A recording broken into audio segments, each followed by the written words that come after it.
Hello everybody, welcome to my channel. It's been a minute since I've done any Ford Maverick product reviews and installs. Today's going to be a real quick and simple one. This is the Mabett tailgate cover. There's a hole underneath your tailgate. I'll go ahead and show you that and then we'll install it. Alright folks, this is what I'm talking about right here. Ford left this spot here wide open and it's not a huge deal necessarily, but if you're somebody that uses your truck to carry gravel, rocks, whatever, loose debris, when you're scooping it out of here, sweeping the back of your truck out, you're sweeping it right into this hole. That's not good. I mean, there's already drain holes and stuff here, so you don't really need that big of a hole for a drain hole.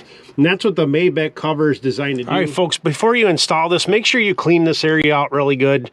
You know, if there's any loose paint or rust or anything that's already started, get that cleaned up and touched up right away because we're going to be snapping this in. All right, the best way to do this, folks, snap this end in first, bend it a little bit to snap this end so you got both ends in, and then just pop it in the rest of the way.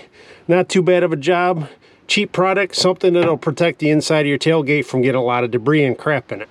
All right, folks, thanks for watching. Just a quick product review for Mabett's tailgate hole cover. I should have some more products from them in the next few weeks. Check those videos out. Check out my other installs for the Ford Maverick. Bye for now.